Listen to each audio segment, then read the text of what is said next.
In the heart of Kentucky, a man is ambitiously building an ark. He's not proclaiming himself as a modern-day Noah, yet he firmly believes that the story from the Bible holds a grain of truth. His vision isn't merely to recreate the legendary wooden vessel. He seeks to unveil a captivating theme park that will bring the story to life and make a compelling case for its historical accuracy. For years, archaeologists have combed the rugged terrains of Mount Ararat in Turkey and other promising sites, hoping to uncover remnants of this ancient marvel. Despite their dedication and the exhaustive nature of their search, the fabled Ark has remained elusive. Recently, however, whispers of discovery have sparked a fervor among Christians, reigniting hopes and curiosity due to the immense spiritual and historical importance attached to the Ark. But this isn't where the intrigue ends. Reports suggest that within the depths of the rediscovered Ark lies something far more unexpected and chilling. This discovery, which remains cloaked in secrecy, has sent shockwaves through the global community and left many pondering its implications. What could this newfound mystery be, and what does it mean for our understanding of the biblical narrative and human history? Let us journey into the unfolding saga of Noah's Ark, unraveling the mysteries that lie beneath the surface, exploring the motivations behind the man building it, and deciphering the deeper significance of this age-old tale for the modern world. The revelations ahead promise to be as startling as the waves that once engulfed the world. The fascinating wooden structure that saved his family and pairs of animals from the flood that was meant to destroy the evil on earth was said to have been found in Turkey. A mountain in Turkey shows evidence of human activity in the area around the time the biblical flood is said to have taken place. Archaeologists in Turkey have made a discovery unearthing what they believe could be the remains of a vessel resembling Noah's Ark. This find was the result of extensive excavation conducted by the Mount Ararat and Noah's Ark research team, a collaboration involving 3 Turkish and American universities. The team extracted aged rock and soil samples from a geological formation in Turkey, which they believe contained the ruins of the vessel. Their findings also determined that clayey materials, marine materials, and seafood were present in the area between 5,500 and 3000 BC, according to the Turkish newspaper Hürriyet. The Darupinar Formation lies in the Doğu district of Agri, located less than 2 miles from the Iran-Turkey border. It is a 538-foot geographic feature made of limonite, believed by some locals to be the remnants of Noah's Ark. According to legend, Noah loaded 2 of every animal onto a 150-meter-long ark to save them from apocalyptic flooding that drowned the earth. In the book of Genesis, it was the mountains of Ararat, in what is now eastern Turkey, where Noah's Ark came to rest after the flood. The mountain stands at 6,500 feet and is carved out like an ark, AICU Vice Rector Professor Faruk Kaya said. According to the first findings obtained from the studies, human activities in the region have existed since the Chalcolithic period between 5,500 and 3000 BC. It is known that the flood of Prophet Noah went back 5,000 years ago. Regarding dating, it is stated that there was also life in this region. But before we delve fully into the nitty-gritty of this intriguing discovery, let's explore this ancient wooden structure and its importance in Bible days. So what is this Noah's Ark, and what is its significance? Noah appears in Genesis 5:29 as the son of Lamech and ninth in descent from Adam. The story of Noah's Ark is one of the most well-known stories in the Bible. It is found in the book of Genesis and tells how God instructed Noah to build an ark and save 2 of each animal from the great flood. The ark would be a refuge for the animals and Noah and his family while God cleansed the earth. The Bible tells us in Genesis 6 how a confident man called Noah found favor in the sight of the Lord. So in ancient times, a righteous man named Noah lived in a world filled with chaos and corruption. God looked upon the earth and saw wickedness spread among the people. However, Noah found favor in the eyes of the Almighty. Consequently, God, in his wisdom, decided to cleanse the earth of its wrongdoing. He chose Noah to carry out a monumental task, to build an ark that would serve as a refuge for Noah, his family, and pairs of every animal. The dimensions of the ark were extraordinary: 300 cubits in length, 50 cubits in width, and 30 cubits in height. God provided precise instructions for its construction, but Noah, with unwavering faith, followed God's command, constructing a massive vessel that would become the ark. Experts say the ark had 3 floors and several large rooms with wooden pillars in those rooms. As Noah worked diligently on the ark, he faced criticism and mockery from those who couldn't understand his actions. But Noah pressed on, knowing that he was fulfilling a divine purpose. So the animals, as though they were guided by a higher force, started arriving in pairs: lions and lambs, elephants and rabbits, each finding its place on the ark. Noah welcomed the diverse creatures with the help of his sons Shem, Ham, and Japheth, showcasing the beauty of God's creation. Then the appointed time came. The heavens opened, and rain poured upon the earth for 40 days and nights. The floodwaters surged, covering the highest mountains. Inside the ark, Noah and his family, along with the animals, were safe from the flood, as seen in Genesis 7-12. So as the waters rose, lifting the ark above the submerged world, a symbol of hope emerged. Noah, a faithful servant, navigated the ark through the storm because he trusted in the divine plan. After 40 days, the rain ceased, and Noah sent a dove to check the weather outside. The dove returned with an olive leaf, signifying that life was returning to the earth. However, Noah waited patiently for the waters to recede. When the time was right, he opened the ark's door, and the human and animal inhabitants stepped onto the dry land. Then God made a rainbow appear in the sky as a covenant from God, promising never again to flood the earth. Noah and his family, filled with gratitude, embarked on a new beginning. The earth was reborn, and they understood the importance of God's guidance and their unwavering faith. The religious meaning of the flood is conveyed after Noah's heroic survival. He then built an altar on which he offered burnt sacrifices to God, who then bound himself to a pact never again to curse the earth on man's account. God also renewed his commands given at creation, but with 2 changes. Man could now kill animals and eat meat, and the murder of a man would be punished by men. The story of Noah's Ark became a timeless testament to God's mercy, the power of faith, and the promise of renewal. Significantly, the Ark of Noah is said to hold profound significance across various dimensions, not just spiritual but historical and moral aspects.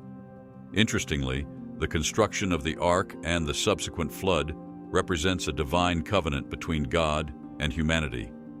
After the flood waters receded, God established a covenant with Noah, symbolized by the rainbow, promising never again to destroy the earth in the same manner. This presents the theme of divine mercy, forgiveness, and the opportunity for a fresh start.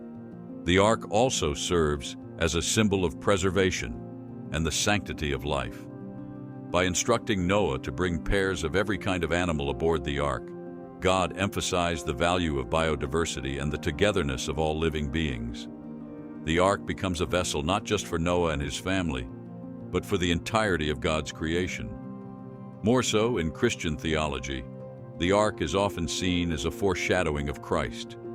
Just as the ark served as the means of salvation from the flood, Christ is considered the ultimate means of salvation from sin. In this context, the ark becomes a typology pointing to the redemptive work of Christ. But have you ever wondered about what happened to the ark after the flood? What do you think became of the ark after the flood? In the past century, many individuals have claimed to know what happened to the ark after the flood. The fate of Noah's Ark after the flood remained one of the enduring mysteries and subjects of speculation. The Bible provides an account of the ark coming to rest on the mountains of Ararat. Still, it doesn't offer detailed information on its post-flood fate. Several theories and explorations have been proposed to determine the fate of the ark after the flood or the current state of the ark. Some believers assert that from a religious perspective, God, in his wisdom, might have chosen to conceal the ark or allow it to disintegrate, to prevent it from becoming an object of worship.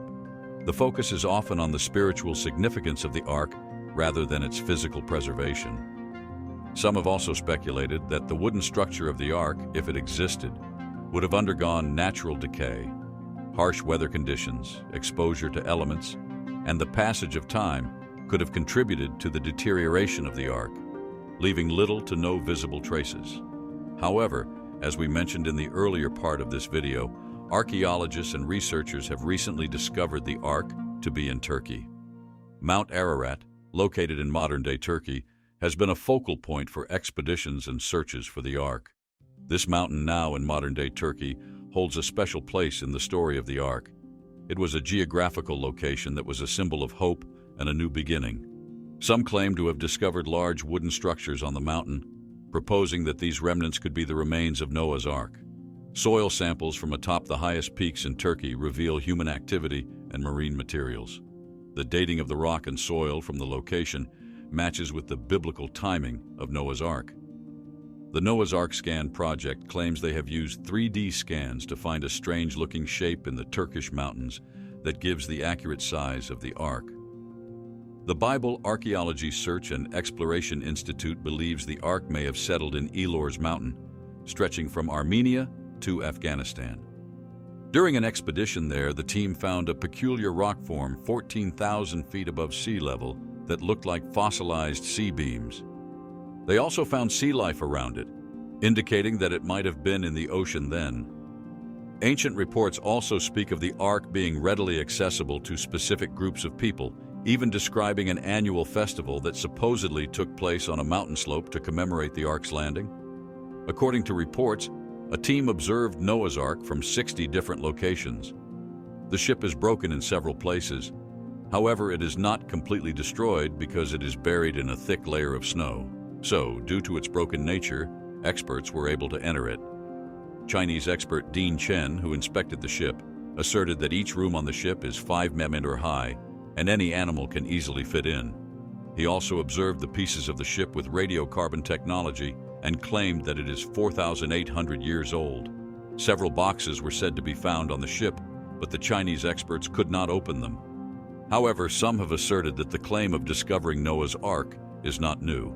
Interestingly, during World War II, a British soldier called Leonard went to Iraq to participate in the war. He was very interested in history and archaeology. Therefore, he started buying and collecting various artifacts in Iraq's markets. Consequently, when Leonard passed away, his son Simeon inherited his belongings, but Simeon donated them to the British Museum. From there, British archaeologist Irving Finkel began to examine these belongings. One of the items was a tablet written in the ancient Assyrian language. When Finkel translated the tablet, he was amazed by what he discovered. So, what did the tablet say? The tablet read that when humans became too sinful, God became angry with them and decided to drown the sinners. Then the angels delivered God's message to a righteous man, Noah, who lived in the Tigris and Euphrates valleys. God commanded Noah to build an ark and bring righteous people on board and a pair of every living creature. The tablet described the ark as so large that it was the size of a football stadium. It was also written on the tablet that Noah's ark was not as long as today's ship, but egg-shaped. In those days, ships of this kind used to run in the Tigris and Euphrates, but that's not all. Many have speculated that the Ark of Noah's narrative is a subject of biblical archaeology.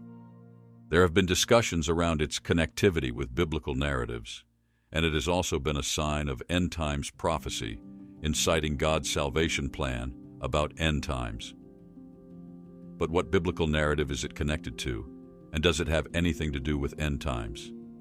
Noah's Ark, a well-known biblical story, has intrigued many with the idea of a massive boat saving pairs of animals from a great flood. While the story is rooted in religious beliefs, archaeological explorations have sought evidence of the Ark's existence. The Bible describes Noah constructing the Ark to escape a worldwide flood. The search for physical proof begins with examining historical records and geological formations. Some researchers propose that the flood was a localized event, pointing to evidence of ancient floods in the Mesopotamian region. In the late 19th century, an Assyriologist named George Smith translated a Babylonian text called the Epic of Gilgamesh, which bears striking similarities to the Noah's Ark story. This led some to speculate that both narratives could be based on a shared ancient flood myth. Consequently, The quest for Noah's Ark combines religious belief with archaeological curiosity. Despite intriguing discoveries and theories, the elusive nature of tangible evidence keeps the Ark's existence an open question. As technology advances and methodologies improve, future expeditions may shed more light on this ancient mystery, offering a deeper understanding of our shared human history. So, does it have a connection with end times? The biblical narrative of Noah's Ark recounts a historic flood and carries profound themes of redemption and God's plan for salvation. Exploring parallels between Noah's story and end times prophecy provides a fascinating perspective on how ancient tales can resonate with beliefs about the future. Significantly, Noah's Ark is often seen as a symbol of salvation. According to the biblical account, God chose Noah and his family to escape the impending flood, instructing them to build an ark to save themselves and pairs of animals. This narrative is reminiscent of a divine plan for redemption and preservation. In the New Testament, particularly in the teachings of Jesus, there are references to the days of Noah as a metaphor for the end times. Jesus draws parallels between the people's indifference to Noah's warnings and their attitude toward impending judgment in the future. This connection suggests a timeless pattern of divine intervention for the righteous. One striking parallel is the idea of a remnant. In Noah's time, only a small group found favor with God and were saved through the ark. Similarly, many end times prophecies highlight the concept of a faithful remnant that will be preserved amid challenges and tribulations. Also, the floodwaters in Noah's story serve as a purifying force, cleansing the world of corruption. In end of times prophecies, there's often mention of a final judgment or purification symbolized by fire in some texts. Both scenarios emphasize the idea of God renewing the world and establishing a new era of righteousness. Noah's Ark itself becomes a symbol of safety and refuge. In end times prophecies, believers are encouraged to seek refuge in God, trusting in His protection amidst tumultuous times. The ark serves as a metaphor for the security found in a relationship with the divine during periods of upheaval. The rainbow covenant in Noah's story is a promise from God to never again destroy the world by flood. This covenant signifies hope and the establishment of a new beginning. In end times, prophecies and similar assurances of God's faithfulness and promises of a new creation provide believers with comfort and confidence in the face of uncertainty. Interestingly, the ark's door is another intriguing element to note. In Noah's story, God sealed the ark's door, allowing entry to those invited. In the end-time prophecies, there's often talk of a narrow path or a door symbolizing the way to salvation. This imagery emphasizes the exclusivity of divine redemption, highlighting the importance of faith and obedience. To cap it all, the animals in Noah's Ark, entering 2 by 2, represent diversity and unity in God's creation. In end-of-times prophecies, there's often a vision of a global gathering of people from various nations all over the face of the earth, like everyone coming together on the last day. This imagery explains the universality of God's salvation plan, embracing people from all walks of life. That brings us to the end of this video. Let us know what you think about the discovery of Noah's Ark and all the other discoveries. Don't forget to like, share, and subscribe for more.